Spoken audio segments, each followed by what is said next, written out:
बहुत important chapter है class 8 के लिए। चतुर्भुजों को समझना ये बहुत इम्पॉर्टेंट है। इसका MCQ हम लोग कर रहे हैं। क्वेश्चन नंबर 1 देखिए, यदि किसी चतुर्भुज के 3 कोनों में से प्रत्येक कोण 90 डिग्री के बराबर है तो चौथा कोण होगा। हम लोग जानते हैं कि किसी भी चतुर्भुज के चारों कोनों का योग 360 डिग्री होता है। इसमें कह रहा है कि प्रत्येक 3 कोनों में से प्रत्येक 90 डिग्री का है। ये 90 है, ये भी 90 है, ये भी 90 है, तो चौथा भी 90 डिग्री का होगा, क्योंकि इन तीनों को जोड़ करके 360 में से घटाएंगे तो 90 डिग्री ही बचेगा। तो हमारा ऑप्शन नंबर डी हो गया। निम्न में से किसके लिए विकर्ण परस्पर एक दूसरे को समद्विभाजित करते हैं। विकर्ण समद्विभाजित करने का मतलब है कि किसी भी चतुर्भुज के जो विकर्ण है, जैसे एक ये विकर्ण हो गया, एक ये विकर्ण हो गया, तो इनके विकर्ण जो है ये वाला भाग और ये वाला भाग, यानी यहाँ से यहाँ तक, यहाँ से यहाँ तक बराबर हो और यहाँ से यहाँ तक और यहाँ से यहाँ तक बराबर हो, तो ये किनके विकर्ण समद्विभाजित होते हैं कह रहा है। तो हम लोगों का वर्ग का विकर्ण जो होता है समद्विभाजित होते हैं। समलंब में देखिए ऐसा होता है ना, तो समलंब में एक इधर से आता है, इधर से आता है, तो छोटा बड़ा होता है, छोटा होता है और ये वाला भाग बड़ा होता है, तो ऐसा नहीं होता है। पतंग में भी वही स्थिति है। देखिए पतंग में भी सेम स्थिति है। पतंग में ऐसा है, तो ये देखिए एक छोटा भाग में हो जाता है और एक भाग बड़ा हो जाता है, तो दोनों भाग बराबर नहीं हो पाता है। और कोई भी चतुर्भुज के लिए कह रहा है, यहाँ एक चतुर्भुज है, तो ऐसा कैसा भी चतुर्भुज आप बना देंगे तो इसमें भी एक साइड का बड़ा होगा और एक छोटा हो जाता है, यानी एक पार्ट बड़ा होता है, एक पार्ट छोटा। तो हमारे पास केवल वर्ग ऐसा है जिसका विकर्ण बराबर भी होता है और एक दूसरे को समद्विभाजित भी करते हैं। तो यहाँ पर ऑप्शन नंबर ए हो जाएगा। इनमें से किसके लिए सभी कोण बराबर होते हैं। हम लोग पढ़े हैं कि जिसकी आमने सामने की भुजा बराबर हो और प्रत्येक कोण 90 डिग्री का हो, उसको हम लोग आयत कहते हैं ना। तो ये आमने सामने की भुजा बराबर है, ये भुजा इस भुजा के बराबर, और सभी कोण कितने डिग्री का होगा, 90 डिग्री का, उसको हम लोग आयत कहेंगे। तो ऑप्शन नंबर ए सही है।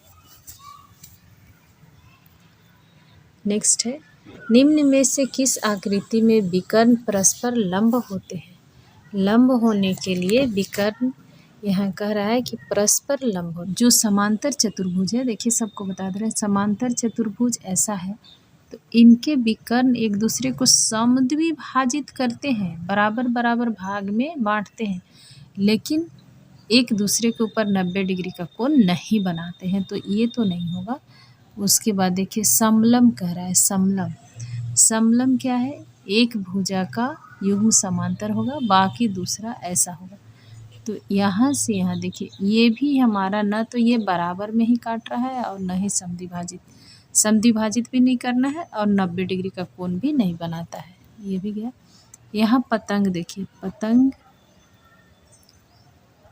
पतंग जो है वो एक दूसरे के ऊपर 90 डिग्री का कोण बनाते हैं, बराबर भाग में नहीं बांटते हैं, लेकिन पतंग जो है वो एक दूसरे के ऊपर 90 डिग्री का कोण बनाते हैं। तो हमारा ऑप्शन क्या होगा, ऑप्शन नंबर सी हो जाएगा।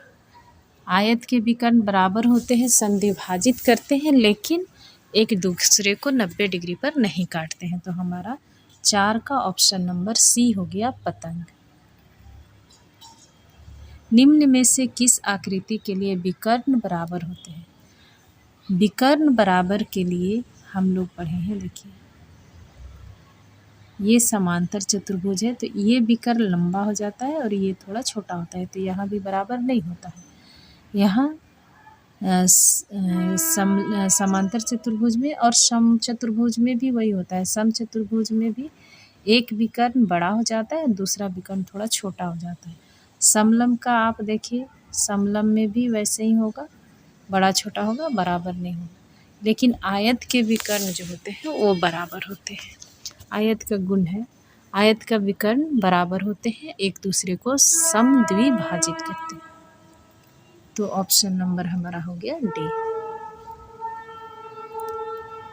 आगे देखिए, नीचे दी गई आकृतियों में से कौन सी आकृति निम्नलिखित गुणों को संतुष्ट करती है।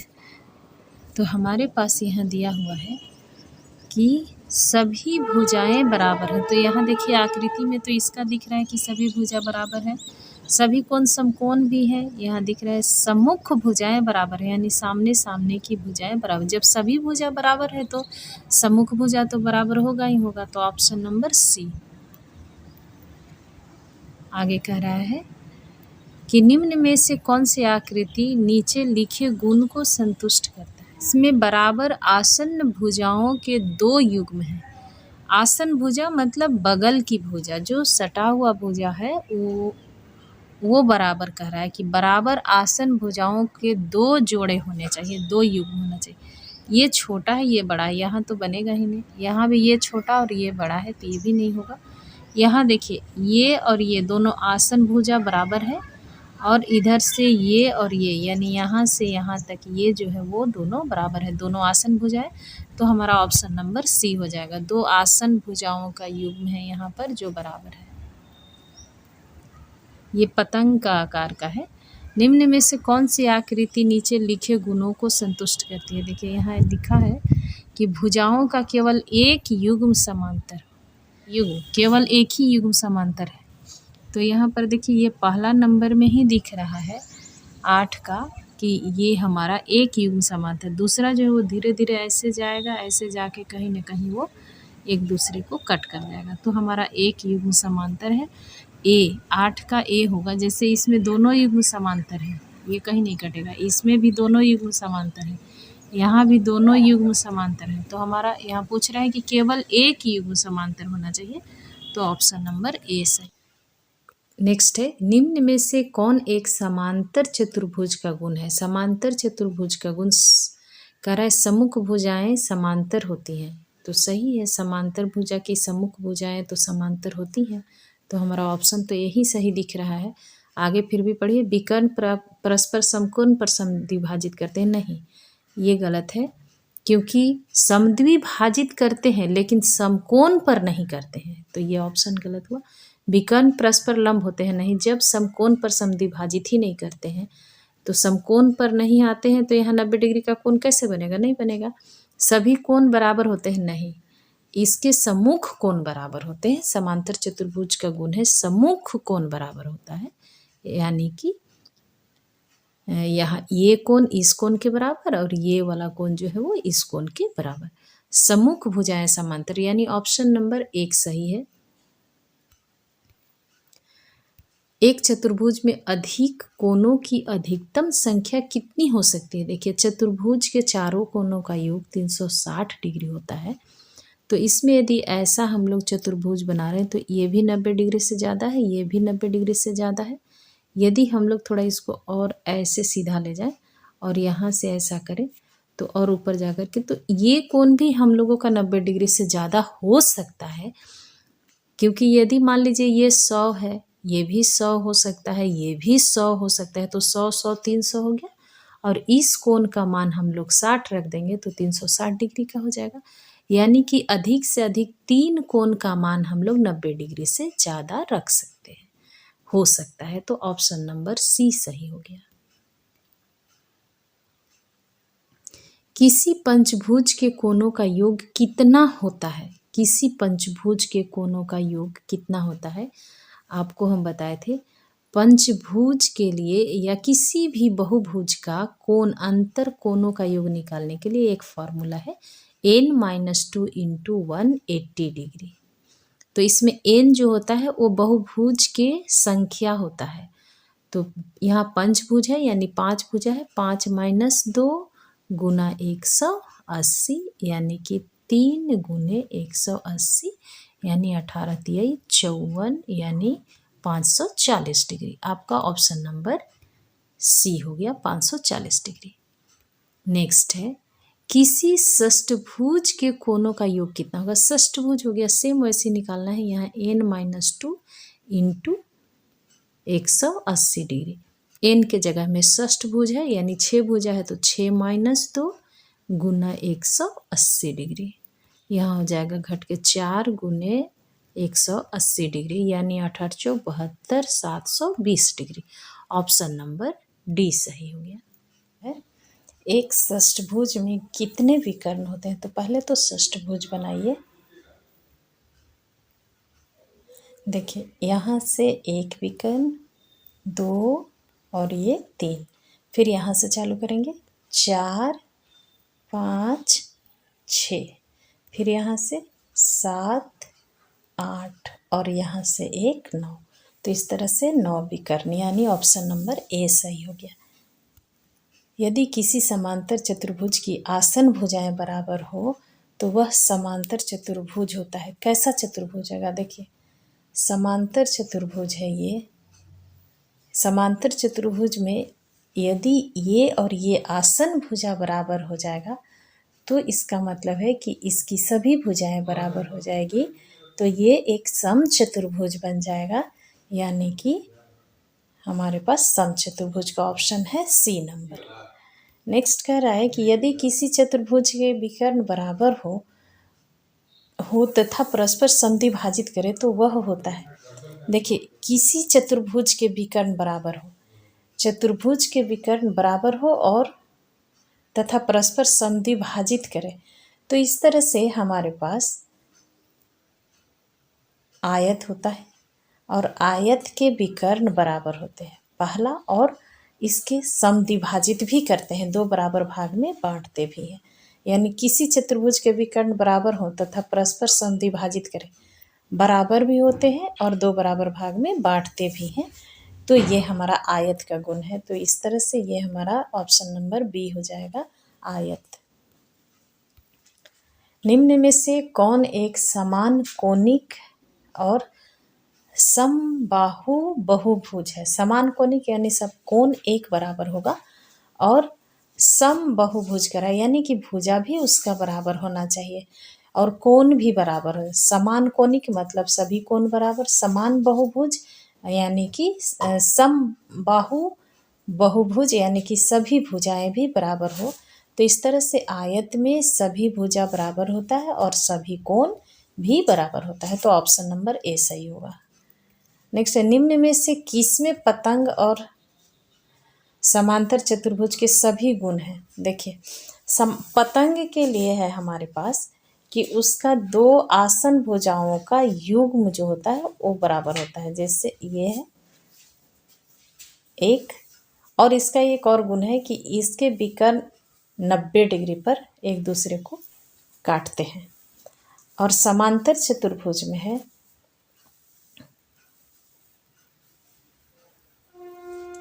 समांतर चतुर्भुज में है कि इसके विकर्ण एक दूसरे को बराबर बराबर भाग में बांटते हैं यानी कि समद्विभाजित करते हैं। तो यहाँ समलम है, समलम में तो नहीं होगा। समलम में हमारा उसका जो विकर्ण होता है वो छोटा बड़ा भी होता है और नहीं होगा। समचतुर्भुज में हमारा क्या होता है कि इसका इसमें ये बराबर हो जाता है यानी कि समद्विभाजित पर समद्विभाजित करते हैं विकर्ण, छोटा बड़ा तो रहता ही है। आयत तो हमारा ये देखिए पतंग का जो है वो 90 डिग्री पर काटता है और समचतुर्भुज के विकर्ण जो है वो एक दूसरे को समद्विभाजित करते हैं। तो यहाँ समचतुर्भुज जो है, समचतुर्भुज में दोनों हो जाएगा, 90 डिग्री पर भी काटेगा और समद्विभाजित भी करेगा। तो इस तरह से ऑप्शन नंबर बी होना चाहिए, 18 का बी।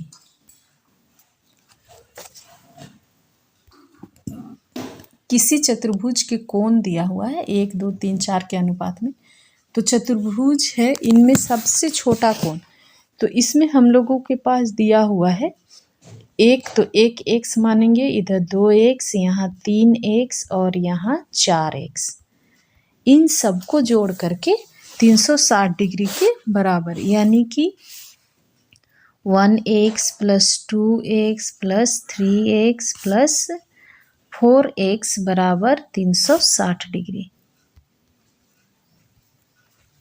जोड़िए 3 3 6 4 10 x बराबर 360 डिग्री।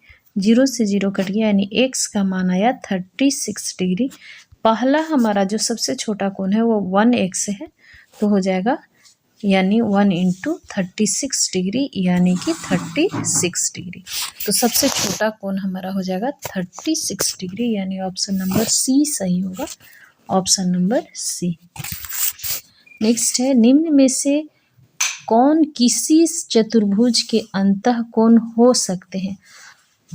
कौन अंतःकोण हो सकता है? इसमें हम लोगों को जोड़ना है, जोड़ने के बाद 360 डिग्री जिसका आएगा वो हमारा अंतःकोण हो सकता है।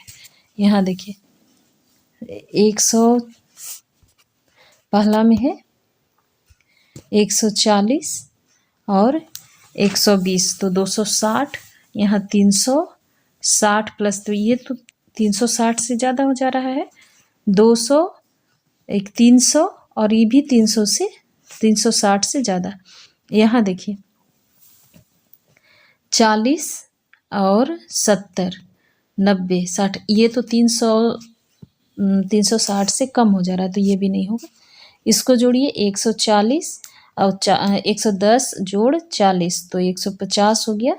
150 और 30 जोड़ेंगे तो 180 180 यानी ऑप्शन नंबर डी सही है आपका। चतुर्भुज के चारों कोण अंतः कोणों का योग 360 डिग्री होता है, तो सबका मान जोड़ करके 360 डिग्री जिसका आएगा वही सही होगा, तो आपका ऑप्शन नंबर डी सही हो गया।